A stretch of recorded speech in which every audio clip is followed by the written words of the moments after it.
normally doesn't bother me, but dude, I've lived in this house for 3 years. I can't walk on the back porch without being barked at.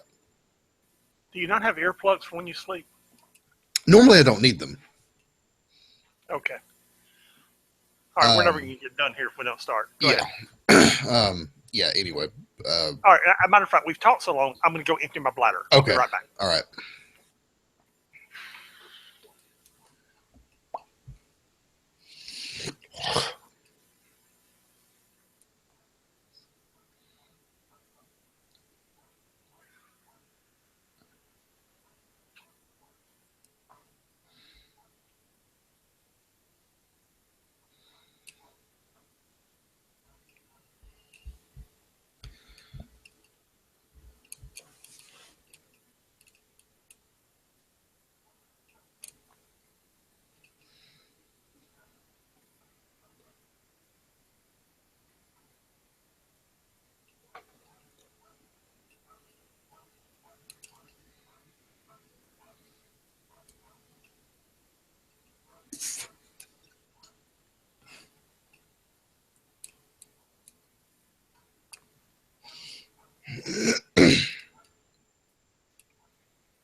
Okay. Okay.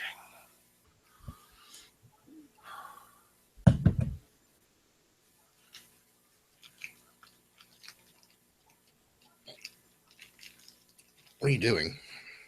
I was about to take a bite of candy if you weren't going to start. Oh, well, I was waiting on you. Bar. I'm ready, brother. I was ready when I went to the bathroom. Dude, take a bite of your protein bar or whatever, and I'll... Count it. Count it.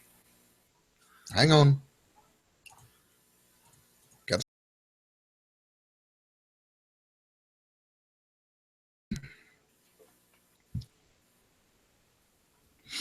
All right. Now I'm chewing. Yeah, I see that.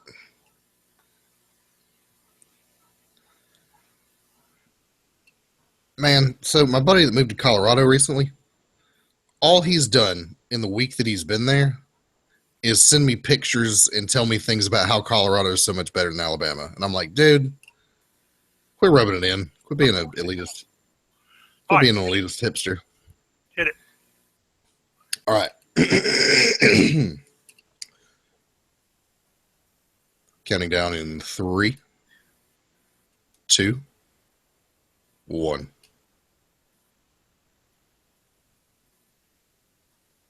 What is up? I'm Pat. And I'm Sean.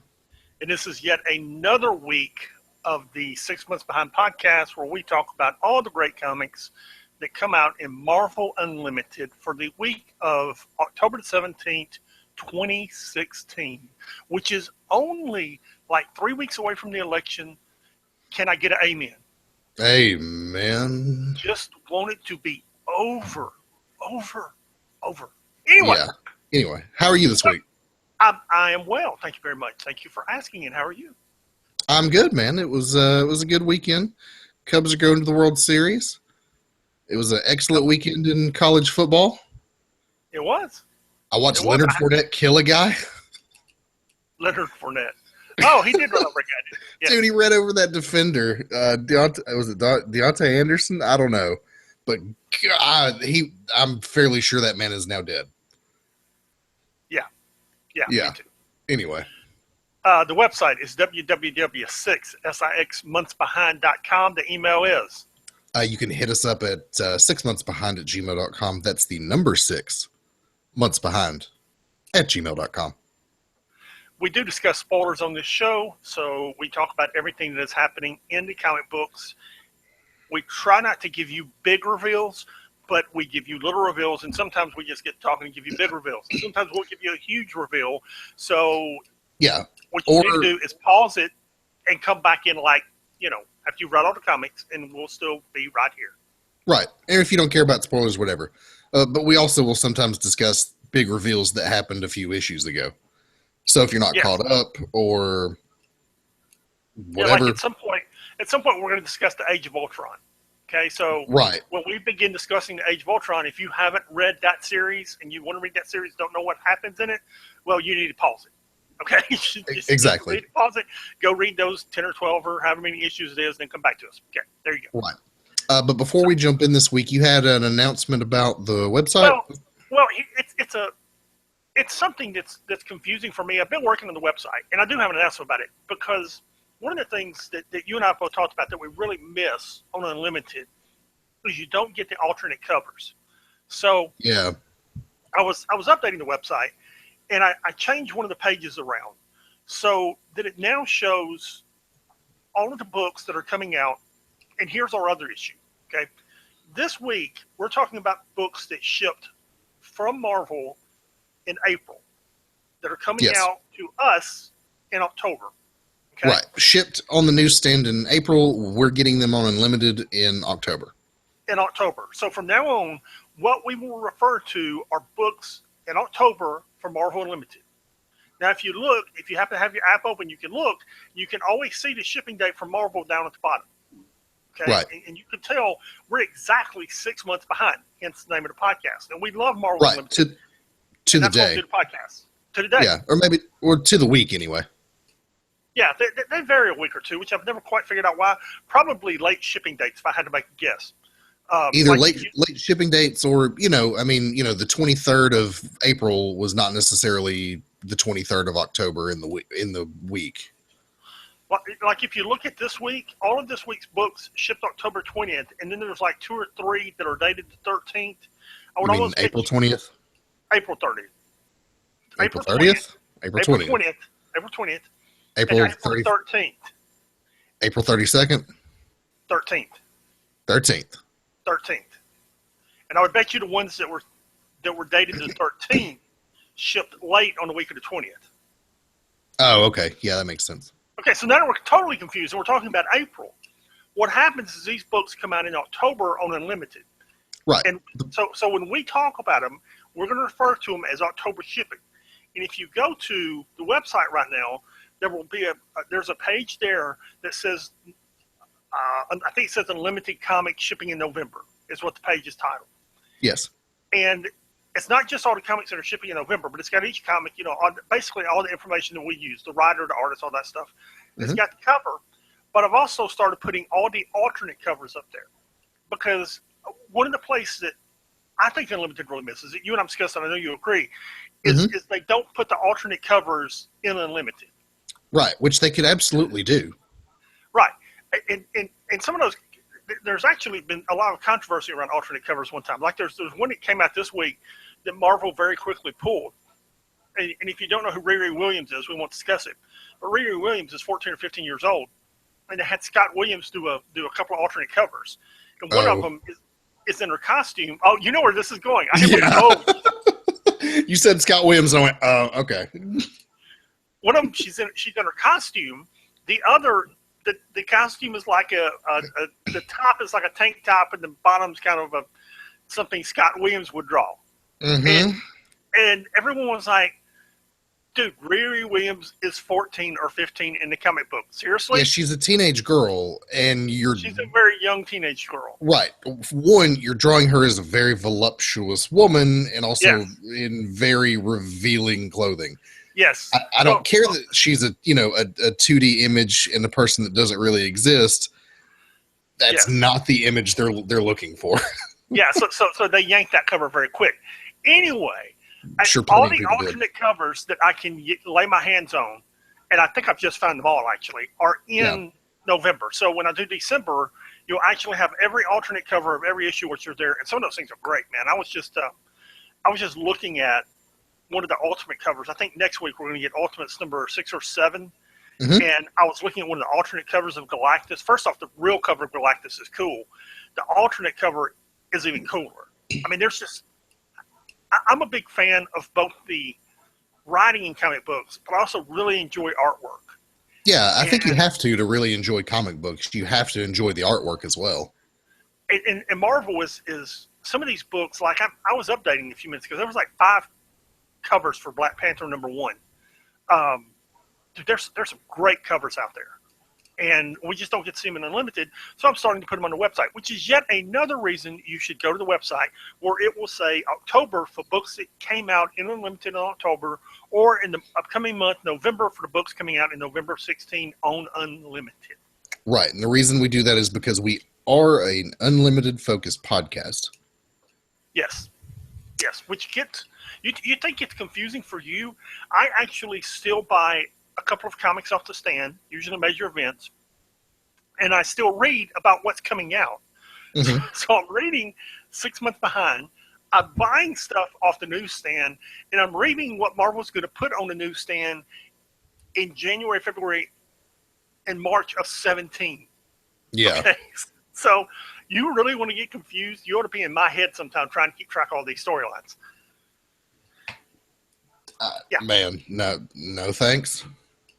Yeah. I will pass. Yeah, it's like all you and I can do not to tell anybody on Unlimited who Riri Williams is. Right. Because we know who she is because we've talked about it, but everybody else is like, who's Riri Williams? I don't even, who's that? Yeah. Yeah. And I had to explain who she was to my coworkers last night. And they were all like, that sounds dumb. And I'm like, it's not, but it'll be okay. Yeah, it'll be okay. Trust us. Yeah, Saturday nights at work are all white, nerdy dudes. Just across the board. So it's just the Geek Squad for 12 hours. There you go, man. That's a good thing. Yeah, we're all bonding and having a good time and talking about video games and who would win in the fight, Superman or the Hulk? Superman. Yeah. Although the World Breaker Hulk would be close. Yeah, you would have to. I mean, at some point, if he becomes that World Breaker Hulk, he loses some of that Bruce Banner intellect, and I think Superman beats him that way. I don't know, man. Anyway, if you have any opinions about who would win in the fight, Superman or the Hulk, please email us. I'd take Hulk.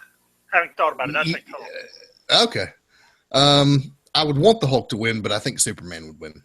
Anyway, let's get started in our discussion of our books this week.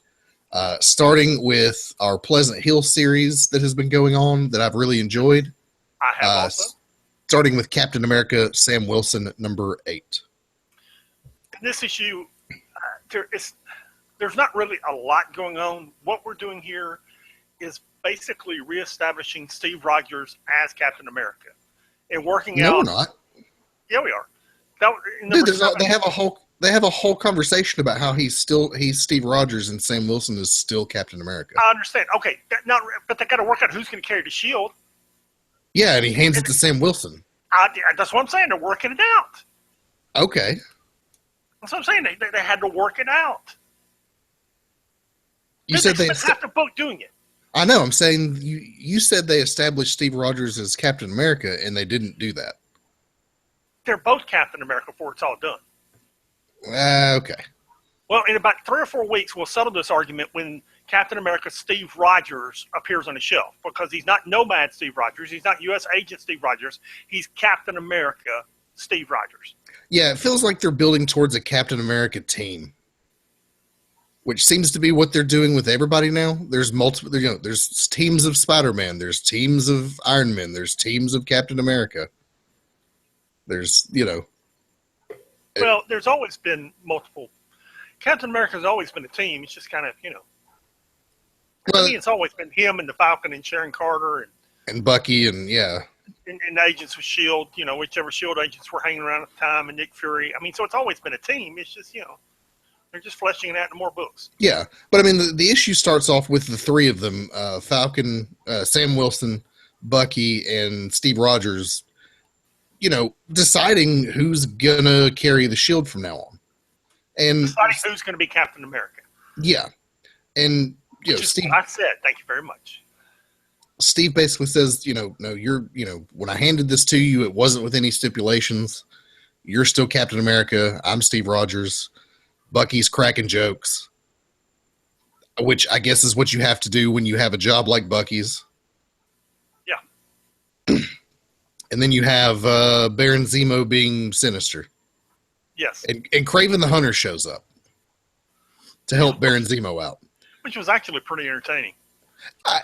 There seems to be, and maybe it's just here lately, but there seems to be an effort to take Kraven the Hunter and turn him into this kind of comical villain.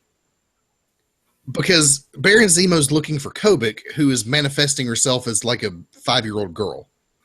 And Kraven the Hunter, being a hunter, is like, okay, we just have to set a trap. So he sets up a birthday party for the 5-year-old girl. And, he's got a couple of other C-list villains with him. And they're like, okay, well, what do we do now? He literally just puts out a happy birthday banner in the woods and some presents and cake and balloons. And the last panel with him is, he's like, now we have to just wait for her to show up. And he's putting a party hat on. And he's just, it's goofy. It's kind of the scenes with Kraven the Hunter in this book are the comic relief. And he's also given that same treatment in the Howard the Duck Squirrel Girl crossover we read last week. So I don't know if Marvel's making an effort to make him kind of a comical villain in the same way they do with MODOK and some of those other, B-list villains, but it's working for me. Yeah, maybe so. I mean, for years he was really serious. Particularly, I think it was called Spider-Man: The Last Hunt. Yeah, he actually killed Spider-Man and stuff. Did a few years ago. It maybe they're just trying to lighten him up some. Yeah, I think that's what they're doing. Yeah. He's also kind of a difficult villain to take seriously. In the same way that MODOK, it's hard to make MODOK sinister because he's so weird. So if you make him kind of the comic relief villain, you can actually make him work instead of just being stilted and goofy. It's not hard to take him seriously if he's written properly. I mean, it's hard to take him seriously because he's being written goofy. But, in that storyline that Dan Slott wrote, it was very easy to take him seriously. Well, that's Dan Slott. Not everybody's Dan Slott. I've seen a lot of people write him well. Okay. Either way, if they're going to start giving him the comic, the sort of comic relief treatment as a villain, I'm down with that. Yeah, there you go. Yeah. Then here at the end of this book, you have, of course, the Avengers assembling to finish off this standoff event. Which leads to Standoff Omega, which I believe is coming out next week. If not next week, it will be the week after. Because we'll actually have another shipping date in this month, which will be the 31st. So I don't know if it'll be this Monday or the Monday up 2 weeks from now. But it's coming. It's coming soon. Cool. Yeah, I'm actually looking forward to see this wrap up because I've actually really enjoyed it, and I'm ready to see the resolution and then move into the Civil War books, which are also on the cusp of. When I posted those November books, You got Civil War #0. You got a couple of Iron Man issues leading up to it. There's 3 or 4 books in November that are leading into the full Civil War launch, which we'll get in December. Right. So yeah, we're getting ready to transition into the Civil War event. Yes. That is the only Pleasant Hill book this week. Moving on to our Spider-Man books, only one of those two. Web Warriors #6. Yeah, and I think we discussed this earlier. I've had problems with this book. Have you? Yeah, there's so many Spider-Man from so many different areas. I really haven't. This is one of those books that just I haven't been attached to. But this book features Spider-Man Noir, and he actually narrates the book as he goes. Right. And I really did enjoy the book, and it's kind of told from his perspective. Yeah, he's kind of the lead perspective on the book. It starts at Earth 90214, which is his Earth. Think 1930s, Art Deco gangster hangout bar, and he's just hanging out, being a reporter. In fact, I think the panel actually says, long shadows, blue sax riff. You get the idea. So what you have is that Earth's Peter Parker is like a news reporter, but he's this gritty news reporter who's seen the world, and he gets bitten by this spider from an ancient artifact and communes with a spider god, and that's how he got his spider powers. And if you read the Spider-Man Noir series from a few years ago, it's the same guy. It's that guy from that universe, that Peter Parker. I didn't, but it made me want to go back and read the series. Yeah. In fact, we may have a double classic this week. Because for a while, Marvel was doing all these Noir books, and I'm not sure why. There's like, every month you were getting a different Noir series. Yeah, they kind of experimented with a lot of their characters in that way for a minute. And I just never really bought into it, but I want to go back and read this Spider-Man series because this guy interests me. Yeah, I actually read that a few years ago when it came out. In fact, I think I've got the actual issues floating somewhere in a box. I'm really glad they brought this Spider-Man into the proper universe and put him on this team because, one, he's a really interesting character. Two, he has the leadership skills necessary to lead this team, and I think that's really what the team needs. As we discussed this book, he's narrating through the whole thing, and he's giving his opinion on the leaders and team members of this Web Warriors team, and he's talking about how you've got a good team here, you've got good dynamics, but the people within the team are still not really working together. They don't know each other's strengths and weaknesses. They don't know when to do what exactly. They're not proactive. They're just kind of reacting to things, and it's causing them problems. In fact, they've lost 2 of their senior members because of it. And this whole issue deals with, one of they're on Earth 001, which is where the Web of Destiny is. And one of the strands of the Web of Destiny literally bursts into flames. So they go into that. They go into that universe that part of the Web of Destiny is attached to, and it turns out it's how do you pronounce his name? He's the Indian Spider-Man. I have no idea. Pavitir. Yeah. I think it's Pavitir. But they go back to his Earth, and it's being overrun by these venom demons. And you find out that there's some reasons as to why that's happening, and the Spider-Man Noir, Peter Parker, decides that this particular Earth needs to be watched more carefully than some of the others. Yeah. Overall, it's a pretty good book. You get some of the origin for that that Peter Parker, the Noir Peter Parker. You see some things going on in his world that shouldn't be happening. It's a lot of setup for what I think we're gonna is our next storyline. Yeah, There's also some interesting stuff at the very last panel there, but I won't spoil that for anyone who's been reading the series. Overall, I really enjoy this book. I did too. I did. I like all these alternate Spider-Man characters, and I like how Marvel has come up with a way to integrate them into the regular Marvel continuity and not just their own universes. There you go. The dog stopped barking. It's good. Okay. Extraordinary X-Men, which brings us to the X-Men series. Yes. Extraordinary X-Men number 9. This book was really good. I did enjoy this. Do you know the name of these 4 mutant children? Glob, No Girl, who is really just the brain of what's her name? It was the female version of Charles Xavier from the new X-Men series from 10 years or so ago.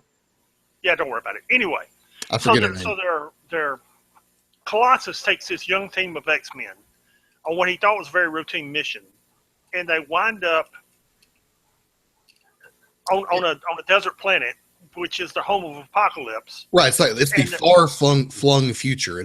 They actually give the year at one point, and it's like 3652 or something. Yeah, and the horseman of the Apocalypse comes out to greet them, and there's a doorway there, and their only choice is to run through the doorway. So they run through the doorway. Yeah, which, by the way, the horsemen of the Apocalypse in this time are Deadpool, Venom, and Man-Thing. Yeah, I was just looking at that, which is pretty cool, by the way. So the 4 kids run through the door. And Moon Knight. And Moon Knight, while Colossus guards their back, and once they get inside, and I'm actually looking at this panel so I can try and explain it. Inside the doorway are these worlds that are in these cubes. So they're spheres. Spheres. I said cubes. You're right. Spheres. My apologies. Yeah. Spheres, cubes. Dude, after 17 concussions, it's all the same. Yes, the count has gone up in the last couple of weeks. It's all good. For those of you who listen regularly and are keeping track, it's all good. So they go from sphere to sphere over the course of what, a year and a month? It's like 360 some odd days. And they start in these different spheres are essentially different worlds.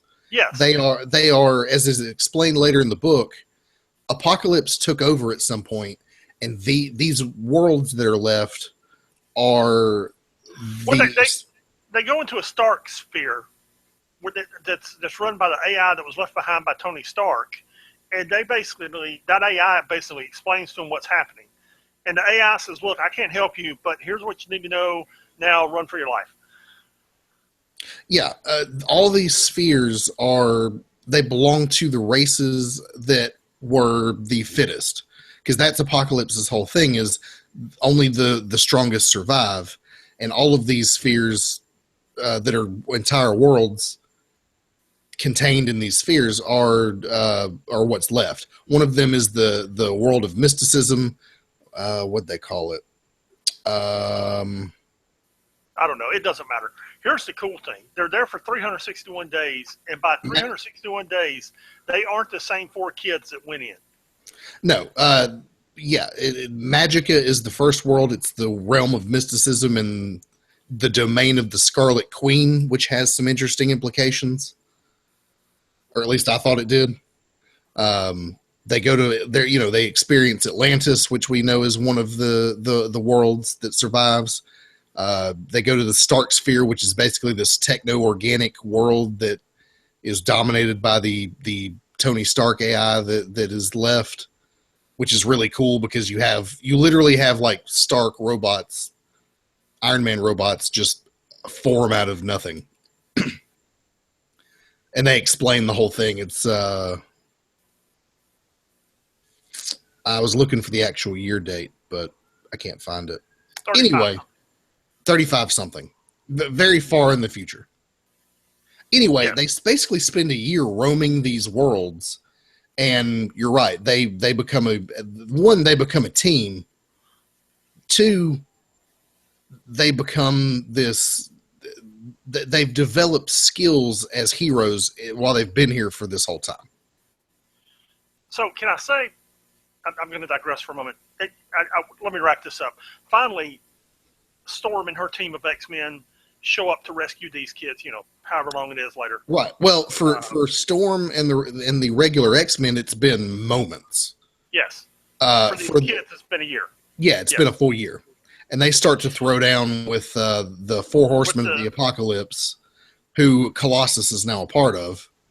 Okay, see, I wasn't going to say that. Yeah, well, too bad. All right, so here's what I was going to say. In Marvel Heroes, they're continually updating the game with new costumes, and you get all these crazy costumes. I think one of the recent updates from the last Moon Knight series, you had Mr. Knight when he's in that all-white tuxedo and that white mask. Oh, yeah. I really want this Colossus Apocalypse of the Horseman costume. I'm really waiting for that costume to show up on Marvel Heroes. Yeah, it's a really cool costume design for him. It's a really cool costume, or that Deadpool costume. Either one. Those are. Cool. I was going to say that Deadpool costume's really cool looking too. Yeah, either one of those can show up on Marvel Heroes, and I'll be happy to either spend my in-game currency or maybe even roll $2 or $3 to get them. Yes, those are cool costumes. Yeah, absolutely. But what's really funny is the Moloids are one of the races that survive. The mutants are all extinct. All the mutants are gone, but the Moloids have survived. Thank God. That is funny. What I thought was also really funny is when they're fighting the Moloids, who are traditionally Fantastic Four villains, Glob, who is the translucent X-Men that you see here, that they're actually, I really like that they're exploring him, because for years, he's just kind of always been in the background, quite literally. You'll just see him in a panel at the Xavier School or whatever. Well, and now they're actually doing something with him. And what they've done is they said, look, you 4 kids have been here forever, so it's time for you to become X-Men. And when they started this, they thought this was going to be a very simple mission, with Colossus just kind of taking them out, kind of as a field trip. Turns out it wasn't quite so simple. Right. And they're actually fighting these Moloids, and Glob says, it's globberin' time, which made me audibly laugh. That's funny. Yeah. So I really enjoyed this issue, particularly the future that they explored here, and I'm looking forward to the next one. Yeah, this has actually been the best X-Men book that they're writing right now, in my opinion. I think it is too. I think there's a lot of characters. You got the Storm and Logan relationship. You got the Jean Grey Logan relationship. You got the whole thing going on with Bobby Drake. I'm enjoying it. Agreed. The next book up is X-Men 92, number 2. And surprisingly, I'm enjoying this book. I didn't think I would, but this is some good writing, and it's an art that throws back an art that is deliberately made to look like the cartoon. Yeah, from the 90s. Yeah. And of course, the characters have all the hairdos and costumes that the X-Men had in that time period. So, I mean, it's a very specific style of art to look like a cartoon. So you're not going to get, if you're looking for creative art here, this isn't where to get it. It's made to look like a cartoon. But they're really fleshing this out, because what I expected was just another kid's book, kind of like that Spidey book. Mm-hmm. We're just, you're just throwing it out here. Instead, you've got some really good villains. You've got Omega Red. You've got Maverick. You've got the whole team. Dracula shows up at one point. Dracula shows up. I can't remember the name of the other villain from Russia. Omega something. Omega Red. No, it was Omega Red, and then the one they made after him. Anyway, I was really surprised at how good this book is and how much I'm enjoying it. Yeah, I mean, and for those who aren't really sure about this book, it's stories being told from the X-Men from the 90s. Yes. If you remember the cartoon from the X-Men cartoon from the 90s, that's exactly what this is. It reads and flows like an episode of the cartoon. Yeah. Which I was a huge fan of when I was a kid. In fact, that's how I was enjoying it. Yeah, it's pretty good. It's not like it's not the most philosophical book out there for No, sure. I mean, it's not making me think thoughts about the world, but it's an entertaining read.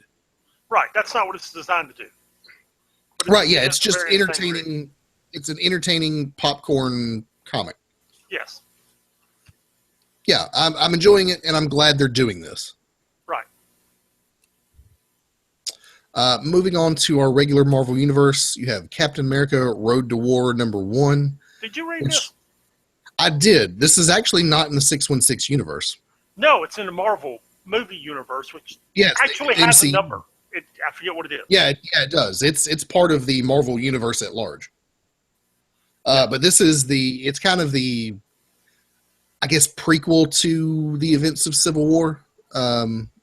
If you didn't see the Captain America Civil War movie, this all leads to that movie, which actually I thought it was pretty good. Yeah, I thought it was very good. That's why a lot of times we don't throw these Infinite books and other books on our list. We just stick to the print comic books. But this was so Right, the good. stuff that affects Marvel continuity as a whole. Right. But this was so good. I put it out there because you should read this. This was really entertaining, especially if you've seen the movies. This was really it really followed up well with the movie, and I was surprised at how good it was. Dude, there's a picture of the Scarlet Witch there. Yeah. I forget if it was a full-page panel. Yeah, it's a full panel. You get a full panel of all of the new Avengers. That was a great piece of artwork, man. That was a really good piece of artwork. I mean, she's like she's using her telekinetic powers to like levitate while also building a house of cards that's levitating. She's solving a Rubik's Cube. Yeah, it's a really cool panel. You actually get a full panel with everybody. And this is actually the first time that you see them in the field together. This is their first mission in the field. Right. So this is their real field test, which is a cool thing to see. I don't know if there's going to be more of these Captain America Road to War series. There's also an Iron Man reprint at the end of this thing. Yeah, I don't know why that was there unless they just wanted to fill space so they could make the book, 32 pages and ask you for $4.99 instead of $3.99. Well, it's a 42-page book, but I think they probably asked for $5.99. I think it's a little bit of early origin story of like Iron Man and Captain America clashing a little bit. Kind of the first time they ever really had a disagreement. But this is all right. Yeah. If there's another one, I'll continue to read it. I don't know if it was an ongoing series or what exactly it was, but yeah, it was very good. Which brings us to Hyperion #2, which is something I was kind of disappointed in. Yeah. I mean, listen, the star of this particular issue is the dog. The dog. There's a whole page there that whole page with the dog and Hyperion is pretty funny. Yeah. So give us a synopsis of what's going on here. Well, Hyperion is still trying to, for whatever reason, be a nameless truck driver driving around the United States. And now that he has saved, the girl's name is Doll. For a moment, I thought he just kept calling her Doll because it was a reference that he used from his universe, and I remembered it was the girl's name. And yeah, so then he keeps trying to dump her and get rid of her. Well, they find this guy's daughter who went missing, and they're in apparently the same restaurant. I don't know. And you can tell I almost don't care. You're not getting a rant on this one, but it's coming close. If issue 3 doesn't get better, it'll be a rant next time about how good a hero he is and how much you could have done with him and how little they've done with him.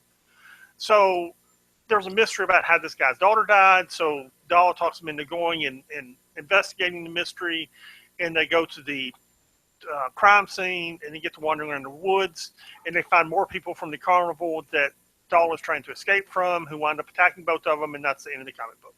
Yep. In between, there's some really funny scenes with the dog.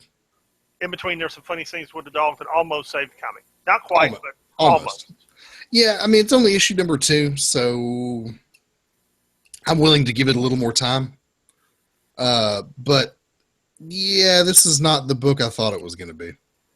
You know, whenever you have, and if you look at back in that New Avengers, the previous series, I gotta give me a wall chart that just lists all of the series of these comic books, so I can like say, oh, that was New Avengers series number 3 or New Avengers series number 4. Yeah, I gotta get a wall chart so I can reference all these things.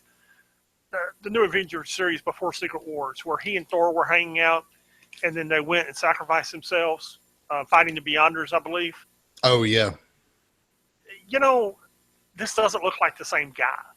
I mean, so you've got that guy with that level of power, and he and Thor just searching the cosmos and in a cosmic level fight with the Beyonder, and now you got him hanging out in the woods with it all, man. Come on, dude. What could you do with this guy besides this? A lot of things, and maybe they'll get there. It's only issue 2, so keep faith. Okay, I'll keep my faith. All right. That brings us to the Haunted Mansion number 2. This is actually not in the regular Marvel Universe. This is actually a Disney Kingdoms comic imprint.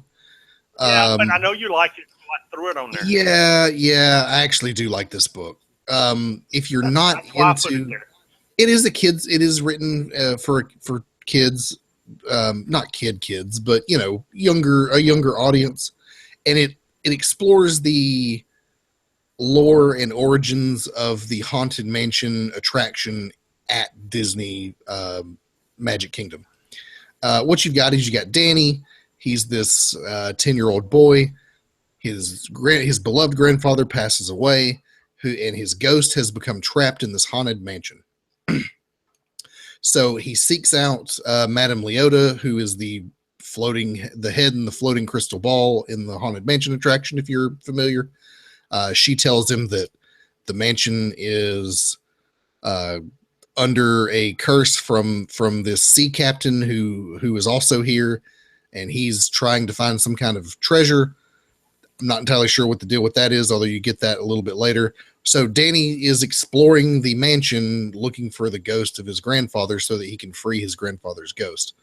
At one point he goes to the grand ballroom, which there's a bunch of ghosts dancing and laughing and having a good time, throwing a big party, which of course is one of the large scenes in the attraction itself, is the ballroom where there's all these ghosts dancing around. He has a conversation. They try to keep him from leaving the ballroom. He falls under this spell and he never wants to leave. You also get some exposition with the actual, they just call him the captain. And essentially he in life, he was a sea captain who became obsessed with finding a particular treasure, came to this mansion seeking that treasure, died here, and now his soul is trapped in this mansion. And so he can't leave until he finds the treasure, which he's still looking for. So he's your big bad guy here. There's not a whole lot going on plot wise. It's pretty straightforward. Young boy looking for the ghost of his grandfather to free him. But the art's good. The writing's not bad for what it is, and it's got a decent little story to it. So if you're like me and you went to Disney World as a kid and you went to the Haunted Mansion, you thought it was the coolest thing ever, you might actually like this book. If not, maybe your kids will like it. It is October, so it's a good Halloween read with the kids. There you go. Which brings us to, which is not a good read for the kids. Deadpool and the Mercs for Money, number 3 of a 5-issue limited series. Did you read this? I know you're not a Deadpool fan. I leave the Deadpool books to you. We're going to get to Deadpool number 10 in a minute, but you're missing something if you're not reading Deadpool itself. This was actually entertaining too, because Deadpool and the Mercs have captured, and there's a name. I'd actually look for in the title of this book. You should really read this issue, by the way. There's a name for what this robot is, but the robot tells the future. So Deadpool decides to auction the robot off in a ballroom. And every supervillain is there. Mephisto, Doctor Doom, AIM, Hydra, Oh Lord. all the big ones, all the little ones. The bidding starts at like 10 million. The Mole Man's there. Oh wait, there's the Mole Man. The Mole if Man. you think this is going to end well, it doesn't. It breaks down into a fight until the Ozark Kingpin shows up and ends the Who's fight. the Ozark Kingpin? He was just created in this issue Okay. and offers Deadpool $1 billion for the robot, which he promptly hands to Deadpool in jars, in glass jars with money wrapped in it. And his sidekick Rock Salt, by the way. And the thing is, everybody is so scared of the Ozark Kingpin that they all leave.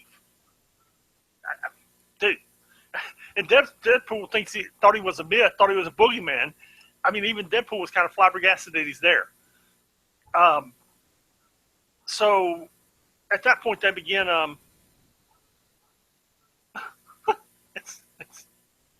Dude, it's funny. The Ozark Kingpin clears the room pretty fast, and they begin to evacuate the premises with it until someone else shows up and decides they want it also, which happens to be the Howard, who is a vampire trucker. Yeah. Yes. That's interesting. If it sounds interesting, it's really a fun book because you got all these villains in there. It's really entertaining.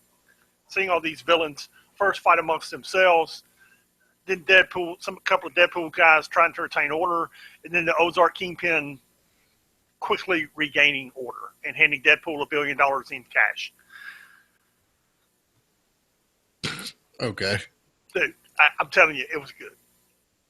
Alrighty. I mean, don't get me wrong. This isn't highbrow reading, okay? No, of course not.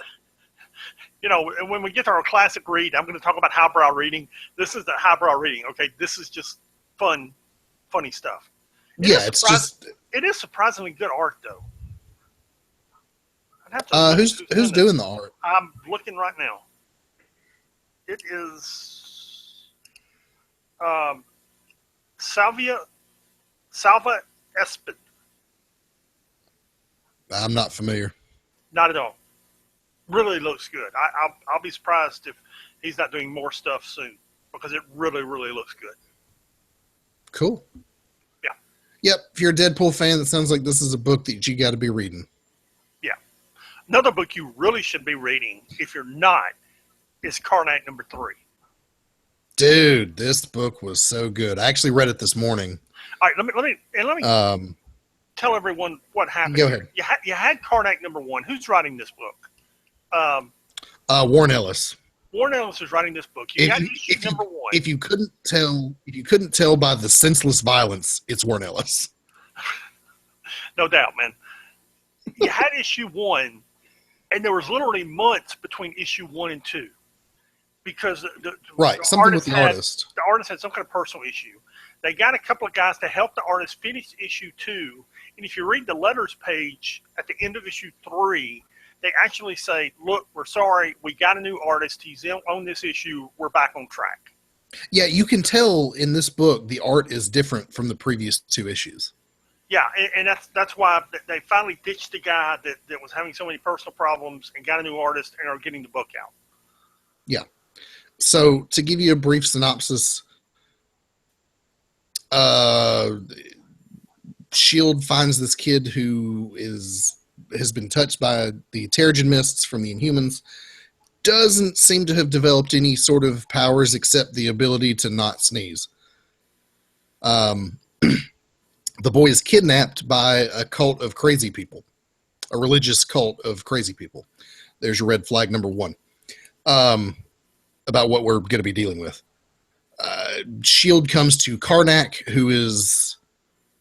he's actually an Inhuman who's never been exposed to the Terrigen Mists, but he's kind of this weird philosophical priest of the Inhumans, and apparently this is his specialty. He's attempting to track the boy down. He has a come to Jesus meeting with one of the religious people of this cult in the previous issue, they believe this boy is some kind of messiah. You have in this issue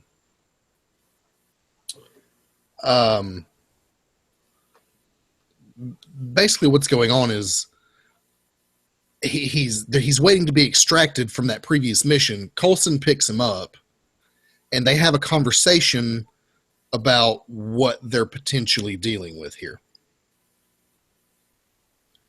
And it's hard to scare Coulson, but I think Karnak scares Coulson at the end of the conversation. Absolutely, and Coulson is right to be scared. Hang on, I'm looking for the panel here. Yeah, he finds out where they're keeping the boy, and it's a place called the Chapel of the Single Shadow. And Coulson says, "What is that?" And it's an AIM offshoot of a cult that's devolved into a religious cult, and they see him as a messiah, as some kind of messiah. And he and Karnak and Coulson have this conversation about whether the boy is actually exceptional or not.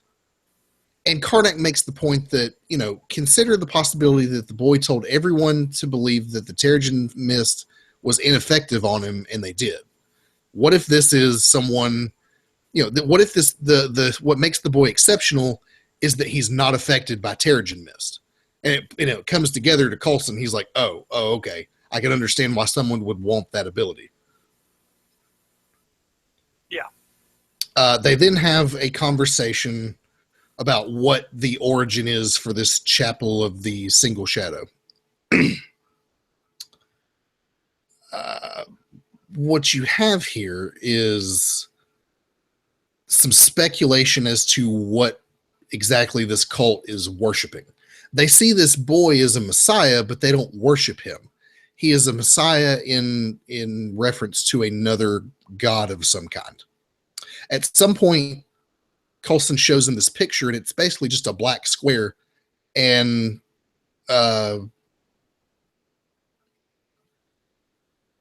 Karnak's interpretation of this image is it's a single shadow. It's a single shadow made up of a Latin phrase written over multiple times to form a single formless shadow image. The Karnak tells him that this image is a depiction of the formless void before the creation of the universe. And that introduces new possibilities for the cult. So let's stop there for a minute.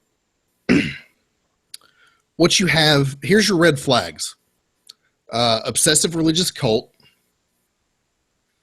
imagery, artist depiction of imagery that this artist has seen and feels compelled to show in some way or to manifest in some way, and references to the universe before what was the universe before creation. So what you're dealing with here, or at least what I would imagine, and if anybody's a fan of H.P. Lovecraft, they know where this is going. You're dealing with some sort of elder god who is some sinister evil creation from a previous universe. That, I think, is where we're leading here. Karnak even, they have this conversation about, if you were religious, then you would consider your God to be the creator of the universe. What if your Messiah was here and to mend your God's mistakes? The savior of the universe would therefore come to uncreate it. And the whole mythos behind these older and elder gods, which we're seeing more and more of in Marvel continuity, is that they are evil beings who were godlike figures in whatever was before the universe. That formless void that existed before the universe ever existed, they were incredibly powerful beings who were corrupted when the universe came into being, and they're attempting to manifest themselves in this universe in order to uncreate it. Yes. Are you following it all? I'm here, man. You've been talking so long, I got to eat most of my power bar. Yeah, I saw. And for those who might not know what in the world I'm talking about, I would instruct you to, at the very least, Google who H.P. Lovecraft is. He was a horror and suspense writer in the 20s and 30s, and the whole idea behind his horror is the idea of these beings who exist out in the universe that are so evil and complex that they are beyond human comprehension. To even behold them is to literally lose your mind. There you go. And that's the themes that this book is beginning to play with, which is why I enjoyed this issue so much. Very good. Yeah. We're also seeing some of those themes being played with in the Carnage book that we've been reading recently. But yeah, Karnak says to Coulson, the light of a burning god blocked by the Messiah who stands over a formless plane denude of matter. To reduce the universe to a single shadow and unmake it. That is the aim of this cult. And they believe that somehow this boy is paramount to that. So they're like, okay, let's go rescue the boy. And Karnak says, we got to go get him. How are we going to do this? And Coulson's like, well, I figured you want to go in alone. And Karnak's like, yeah, that's probably a good idea because I'm supposed to bring the boy back alive. And Coulson looks at him and says, the boy's electrochemical state does not mean anything for the parents. And they just let that line hang there. You actually have 3 or 4 panels of Coulson and Karnak just standing silently on the bridge of the helicarrier, then the helicarrier sailing over a forest and into a sunset. Yep. And that is Warren Ellis's writing right there, in that, he just lets some of that darkness seep in. He lets a line like that. The parents of this boy have told Coulson, we don't care if you bring our son back dead or alive. And they don't discuss it. They just let that line hang there and let it impact you as the reader. Yeah. Then we go on to an excavation site where they're digging up some ancient creature. There's like your 4th red flag that you're dealing with some sort of weird outer god creature. Yeah. As well as this humongous temple that's been built in the middle of nowhere. You have these followers who start making terrible noises. All of this is very, if you have read any of Lovecraft's writing, it's all very indicative of those sort of things. I may not be making it to those who don't know what I'm talking about. This isn't making any sense, but anyway, you like the book? What did you think of the book? I like the book. Yeah. It plays with all the horror themes that I really enjoy. Well, here's what I enjoy. And I have no idea who H.P. Lovecraft is. Here's what I enjoy. Yeah. Karnak has been around forever. And if you look at the cover of this issue, it's showing the pressure points of a person and him attacking each pressure point. And he's literally been around since first appearance of the Inhumans in Fantastic Four number 48. Right. He's cousin to Black Bolt or something like that, right? Right. He's one of the royal family. And what they're doing in this series is actually fleshing out how those powers work and how he thinks and how he works. You're looking at all the philosophical, deep, theological parts of this. Yeah. I'm just enjoying the fact that they're fleshing out Karnak as a character. See, there's something for everybody. It takes you 10 minutes. Dude, I said it 45 Yeah. minutes. Yeah, for you, it's oh, hey, they're fleshing out this character I like. For me, it's like, oh, uh, mine And don't didn't get do. don't get me wrong. This is a very good fleshing out. Yeah, It's a very deep fleshing out as you've described. But yes, it's a very good fleshing out, which is what I'm enjoying. yeah. Anyway, if you like Warren Ellis as a writer, if you enjoy a bit of a darker storyline, if you like the Inhumans, if you like Phil Coulson, it's a good book to be reading. Yes, it is. It really is. Yeah. Moving on before I start talking about it even more, because I can go on forever. Captain Marvel #4. I didn't really care for this particular issue. I've enjoyed the book overall.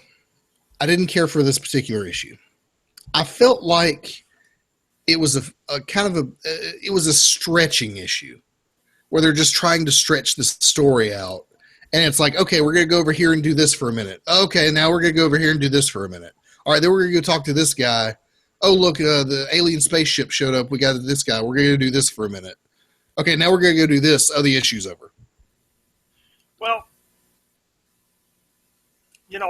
I've said this many times. You need 5 or 6 issues for a trade paperback. They're fleshing it out to get you to 5 or 6 issues, and they're killing time until Secret Wars gets here.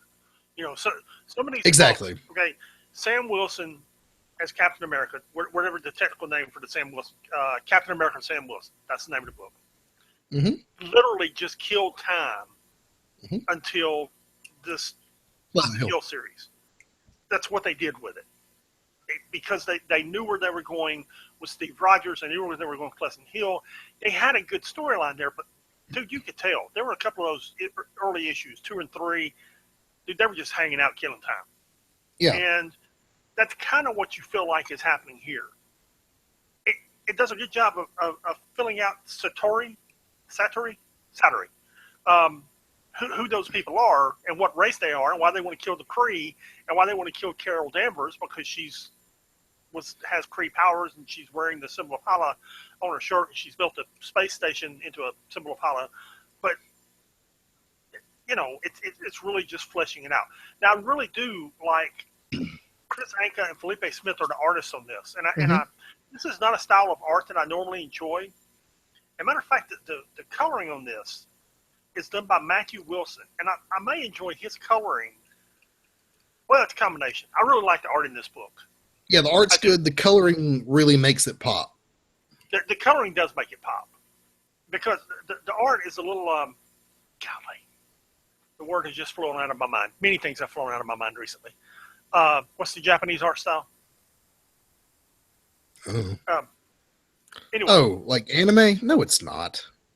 Yeah, it is. It's not at all. Look at some of the close-ups of Carol Danvers and some of her features. And dude, no, it's not at all. Yeah, well, it seems that way to you because you're not actually familiar with the art style, but it's not. It is. Okay, we'll agree to disagree that I'm correct. Have our readers send us an email, and we'll give them a no prize for settling the argument for us. Okay, our listeners. Anywho. Anyhow, the agreement is we both like the art style. Yes. And I really like the colors. Yes, and this was kind of just filler until issue number 5, when they could actually start to resolve the story. Because you need a nice round 6 issues to fill out a paperback. And let me digress for a moment. You can have good art and screw it up with bad colors. Yes. And it takes both. It takes art and the colors. And a lot of artists do their own coloring, do their own inking, and do their own coloring. And some don't. Some, like Jack Kirby would just, all he did was pencil his stuff, and then somebody else would come behind him and color it. And in this case, these two artists are drawing it, someone else is coloring it. I think color really makes a difference in some art styles. And in this case, it really does make absolutely. a difference. I mean, you can have bad art and bad coloring, and it just turns into a bad piece of art. You can have mediocre art and really good coloring, and it makes for a very good panel. Yeah. You have excellent art and exceptional coloring, and it just makes for gorgeous comic books. And you get Alex Ross. Yeah. Well, he does painting, but yeah, Yeah, same thing. It's art and color. right, yeah. Anyway, Captain Marvel, Yeah. not the strongest issue, good series overall. Yes. Guardians Yeah. of Infinity Okay, number. I'm looking at a pumpkin. I tell you what, I'll put a picture of this on the website. I'll put this on the front of the website, and I'm going to text it to you. My wife and daughter have done a pumpkin as Darth Vader, and That's they just funny. sent me a picture of it. I'm going to send it to you, dude. It's great. Okay, go ahead. Moving on to Guardians of Infinity number 5. This has actually been the only good issue of this book so far. Yes, it was. It should be pinging your phone. Okay. Well, we're going to talk about Guardians number 5 now. You've got the Guardians captured by, I don't know who this alien is, but it turns out he used to be one of the Guardians from the future, and he went crazy. He went overboard, and instead of guarding the galaxy, now he wants to rule the galaxy. And what he wants to do is, his whole shtick is taking the minds of intelligent beings and adding them to his own. So he wants to take Rocket Raccoon's mind and use it himself. So Rocket Raccoon's like, or rather, the Guardians are like, yeah, you want to take over the universe? We're not okay with that. And Rocket Raccoon is like, hang on a second, this guy is going to scoop out my brain. That's the real issue here. Did nobody hear what he just said? Guy's going to take out my brain. Yeah. Yeah. And I think what I really liked about this is they established a telepathic link. All the Guardians are in different cages, and they established a telepathic link to communicate with each other.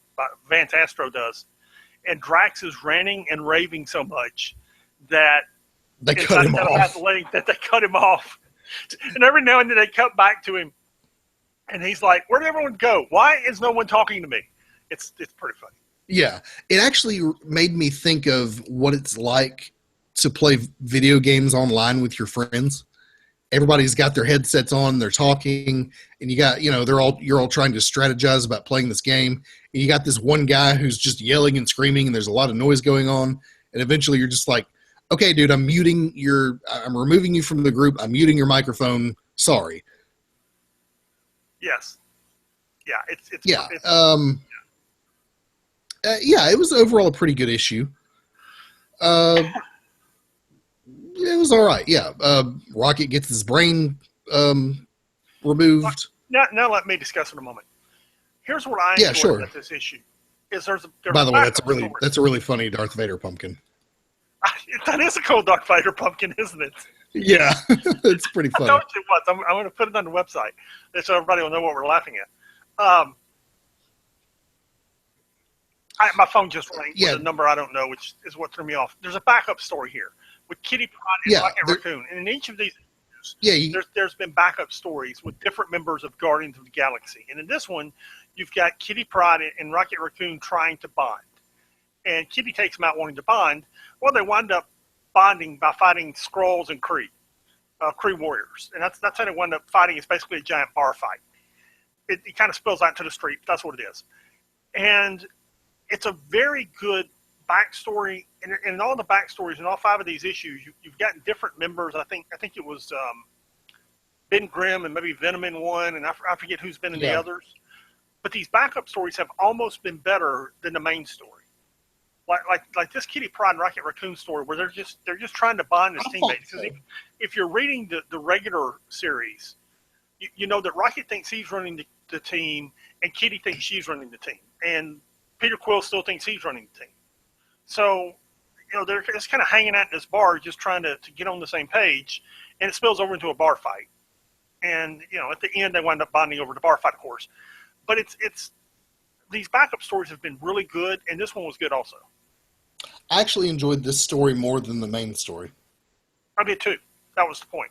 Yeah, I mean, at one point, Rocket, Kitty takes Rocket out to this bar, and it's like, we got a bond, and Rocket's like, we bond when we fight bad guys. The rest of it's whatever. We don't need to talk. And that's how they end up bonding is they fight bad guys. Yeah, and I don't know who was writing it, but whoever was writing it was had Rocket doing the murdered you, killed you, you're dead, murdered you. It was Yeah, he's just killing everybody. Just got you, you're dead, murdered you. Yep. Yeah, the backup story is better than the main story, and the main story wasn't bad in this issue. A backup story is better. Go ahead. Yeah, sometimes people, depending on the writer, Rocket can come off as funny and quippy, and sometimes he just comes off as annoying. Whoever wrote this secondary story got Rocket right. Yeah, they did. Yes, it's just like Deadpool. You can get it right or get it wrong. Yeah, and somebody got Rocket right this time. Exactly, and the book as a whole is very good. You get two really good Guardians of the Galaxy stories. Yeah. Which brings us to All New Hawkeye number 6, also known as Kate Bishop and Kate Bishop. Kate Bishop's origin. Yeah, you do get Kate Bishop's part of Kate Bishop's origin story in this issue. Part, number 5. Yeah, I mean, and it's been told before, but basically when she was a teenager, her father was working alongside supervillains, and it didn't really work out for him. Yeah, you want to talk about art I don't like. Holy cow. Yeah, I know you don't like this art. It's not great, honestly. Ramon Perez is the artist. For you to say something isn't great pretty much means it sucks. That says a lot about how you feel about my opinions on art. Thanks a lot. Well, you said it's not great. I'm agreeing with you. It's not bad either. It's a particular aesthetic that does not appeal to everybody, and I've seen it done better. Here's the thing: is I don't really understand this artist because in some of the Kate Bishop flashback scenes, his art is really good. Yeah, but in the current scene, the present day scenes, it's really bad. We have two different mediums here. One of them is pen and ink, and the flashback scenes are pencil. Are they done by the same person? Yeah, it's Ramon Perez. You can tell because he draws eyes the same way in close-ups. Okay, so all right, I'm trying to understand here because the flashback scenes don't look bad. I mean, they don't look great, but they don't look bad. Is he doing it with light pastels? Which is what it looks like. It's pastels and colored pencil is what it looks like to me. That's what it looks like to me, too. That's why I'm asking. Yeah. But see, those don't look bad. The current scenes just look terrible, man. I don't think they look terrible. I just don't think it's the best art style. But the reason for the difference in the art style is so that you can tell what's a flashback and what's not. And the flashback, to me, is where the real story is, in that, at one point, because Kate Bishop's father's working with supervillains, Kate Bishop gets kidnapped by supervillains, and it is then subsequently rescued by Hawkeye and the rest of the Avengers. And she's so in awe of these Avengers that she decides that she's going to dedicate her life to being like them. And she does. She becomes Hawkeye. I'm still looking at art. Yes, that is what happens, and that summarizes the book. And for the love of God, we're finally done with these kids that Hydra's been chasing for 12 issues now. Yeah, these alien kids get to go live with Clint Barton's brother on a deserted island. Yeah, Barney. Kate and Clint, mend their friendship or whatever, and that's it. They go off to be Hawkeye, and that's the end of the series. Yes.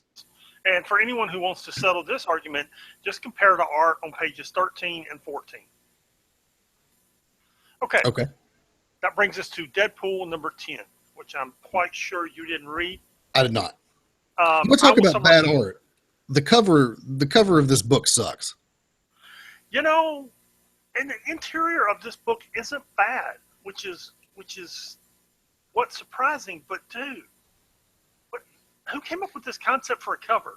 Mike and Laura Allred did the cover, and I hope they don't do anything anymore. They need to find new careers. Well, what they did, for those of us who aren't looking at it as we're talking about it, yeah, it's a giant picture of Sabretooth with his mouth open, and Deadpool is between his teeth trying to hold his mouth open. Yeah, that's not the problem I have with it. It just looks like crap. It doesn't look that bad. Dude, it looks bad. The interior art's not bad, though. I'm flipping through it now. Yeah, the interior art's just fine. Not bad. Yeah, but that cover I think the cover's just a bad design. And it's not great. And it's a bad design. Yeah. It's not a good cover. Yeah. Anyway, tell us what's going on in this book. Well, I can give you a 10-second summary. I was saying, it looks like a Sabretooth Deadpool Sabretooth team up. No, they start out in a restaurant trying to settle their issues.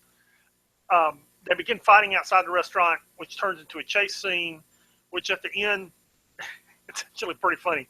At the end, they have to put their differences aside to save some civilians in a helicopter, because essentially they're both heroes at this point. So they got to put their differences aside to save the civilians. And Deadpool or Sabretooth's like, look, can you just forgive me for killing your father, and we put all this aside? Because the thing is, Sabretooth really didn't kill his parents. Somebody's been messing with Deadpool's mind, and Sabretooth really didn't do it. And by the way, so you can see the graphic. It's on page 18. Deadpool's like, sure, I'll forgive you for killing my dad. Shakes his hand, pulls out the gun, blows his head off, and says, but I don't forgive you for killing my mom. Dang. And yeah. It's pretty graphic. All right, man. Yeah, sure. I'll forgive you for killing my dad, but not my mom. There you go. Blam. Blam. And then at the end, he found a way to kill and torture Sabretooth. And I won't tell you what it is, because I'm not going to give you a spoiler, but it actually horrifies Sabretooth, and it really will kill him and torture him. And Sabretooth is pretty freaked out by the end of this issue. Yeah. Alrighty then. And here's what's going on in this story arc, which basically began in issue 6 or 7, is they're delving into because if you notice, there's a businessman walking around between panels. They're delving into who screwed with Deadpool's mind so much, and why he's been brainwashed so many times, and why he thinks Sabretooth killed his parents when he really didn't. Mm-hmm. Deadpool actually killed his own parents, but they made him think Sabretooth did it. Yeah. And that's what this whole series is about. And when you realize that, you realize this is really a pretty good series at this point. It's not the joke cracking Deadpool. This is a serious, in-depth psychological analysis of Deadpool. Which, in my opinion, is when Deadpool is at his best. Yeah, when he's making chimichanga jokes, it's great. But when he can make the jokes, but there's also some impact behind them, and it makes you think, that's when Deadpool's really good. And that's what this series is doing, and that's why it's really good. Yeah. Cool. If you're a Deadpool fan, sounds like you got to be reading this. You do. You really should. Yep. Which brings us to Weird World number 5. If you are a fan of fantasy realms at all, you got to be reading this, even though this is probably the second to last issue. So what you've got here is this whole series has been running up to the final confrontation between Jennifer Kale, who's the Swamp Queen of Weird World, who represents the freedom of all the races that exist in Weird World, versus Morgan Le Fay, who wants to control Weird World. And you've got Becky Rodriguez and Goleta the Wizard Slayers stuck in the middle. And in this issue, they're basically told, you got to pick a side because this is your war too. The war starts in earnest. You actually have the conflict between the Lava Men and Swamp Things. Man Thing, the Forest of the Man Things. Yeah, I can't really say any more without spoiling it for you, other than Becca ends up in a real predicament by the end of this issue, and I'm interested to see where it's going to go. Also, fantastic art by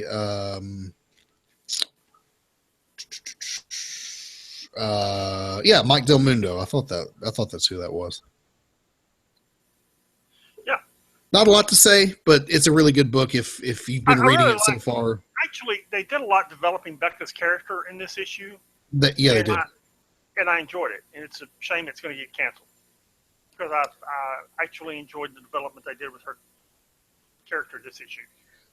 Well, I don't think it's the last time we'll see her, and it's certainly not the last time we'll see Weird World. No. And for that, I am grateful.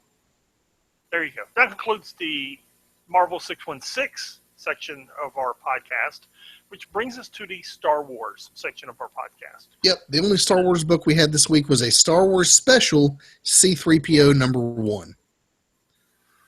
Yeah. How did you feel about this book?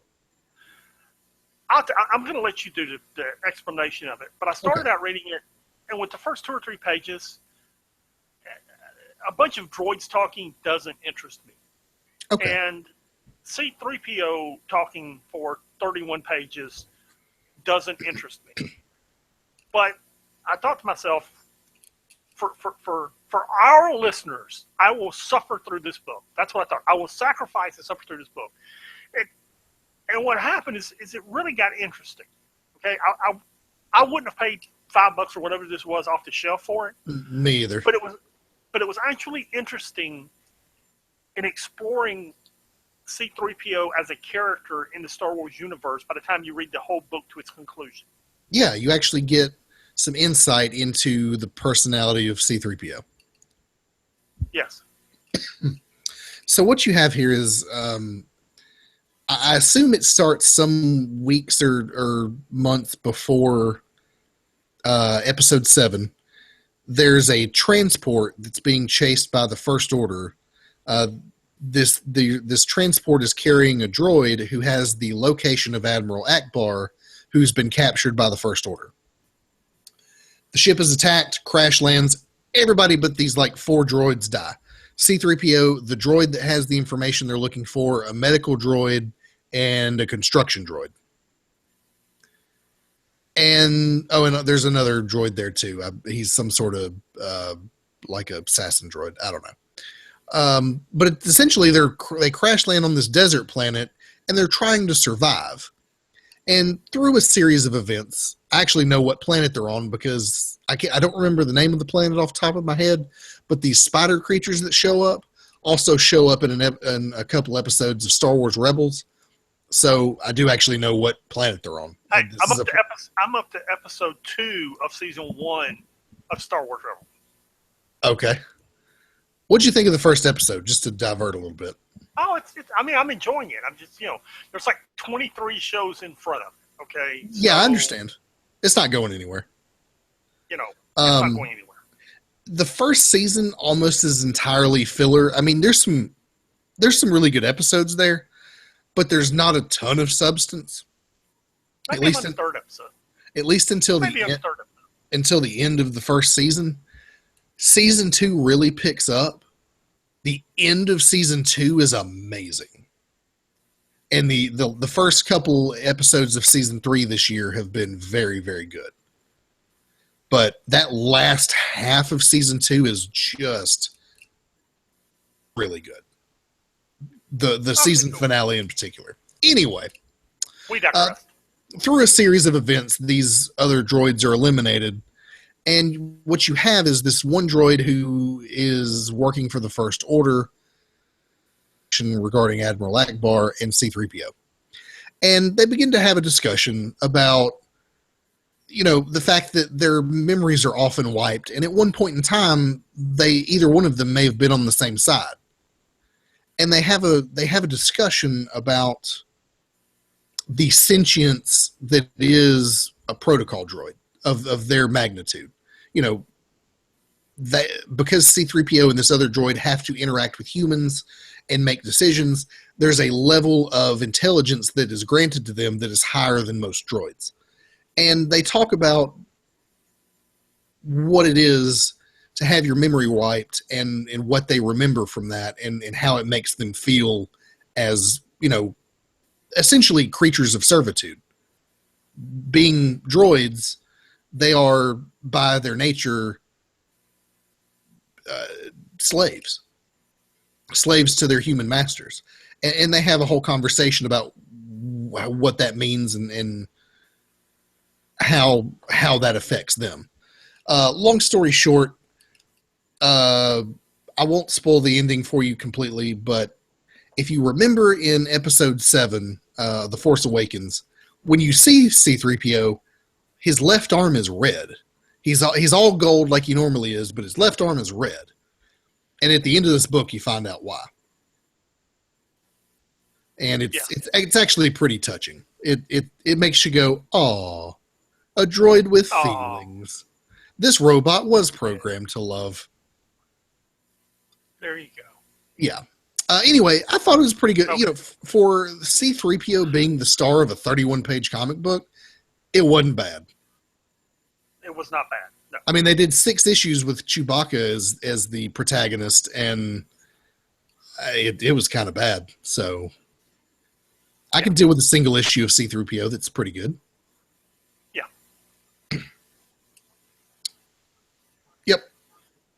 And that concludes our books for this week. Yeah. What was your favorite book this week? It's got to be that Karnak book, and because there weren't a lot of great books this week. I was gonna say the same thing. Karnak was definitely the standout. There were a couple. I mean, you had Web Warriors was good. Extraordinary X-Men was good. Deadpool was good, but there was nothing great. There was just nothing. Yeah. That Captain America Sam Wilson book was good, but just nothing great. Yeah, Karnak was probably the book that surprised me the most. I actually had held off reading it because I kind of was meh on it, and this issue made me go, "Oh, okay, I'm in. I've bought into this." Yeah. So, go ahead. My classic read of the week, and I'm going to kind of dovetail into this, is a great read. And here's the thing: this thing is 11 issues, okay? It's the Age of Ultron from 2013, okay? This out for you. It's 11 issues. The first issue came out on March the 6th of 2013. And the 11th issue came out on June the 26th of 2013, okay? Let's think about that. They got 11 issues out in 3 of a summer event. Okay, Brian Michael Bendis wrote it. Brian Hitch started as the artist. When he got behind, they started putting other artists on it, and very good artists. And Hitch was still there, but they had other people doing it because it didn't all come out. They didn't want the thing falling months and months and months behind. That's not why I started reading it. That's not the point I wanted to make. I was just interested in something to read and stumbled upon this, and it's been a while. And there's a couple of characters that